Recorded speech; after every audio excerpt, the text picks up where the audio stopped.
воле Аллаха и по его закону шариату.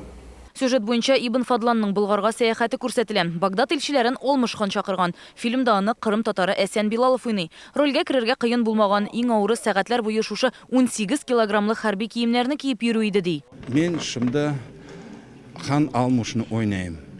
Хан Алмуш бізге бек якын, чөнки біз епimiz түркміз.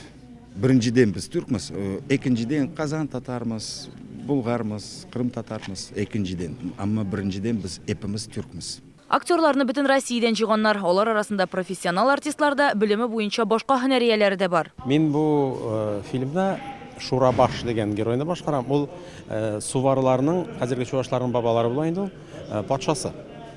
Анда аның катнашында менә без нәкъ хәзер менә төшереп ятабыз шушы эпизодны. Аның катнашында бер суд була. Анда шул аның нәселеннән булган бер егет кемдер үтергән.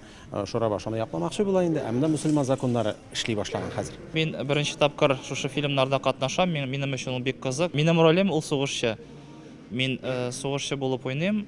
Чөнки менә Ибн Фадлан вакытында бик күп сугышчылар иде, гаскәрләр. Сугышчыларның берсе булып фильмда хәтта Татарстан мөфтие Камил хәзрәт Сәмигуллин да катнашкан. Кино Казан Экспо Этнә районында Эстерхан өлкәләрендә дә төшерелә. Фильмдагы барлык фактларны тарихчылар белән килештереп язганнар. Кино нәфис документаль жанрда. Без моны документаль художественный, ягъни фильм дип әйтәбез, ягъни аның документаль өлеше бар, һәм шулай ук менә уен өлеше бар.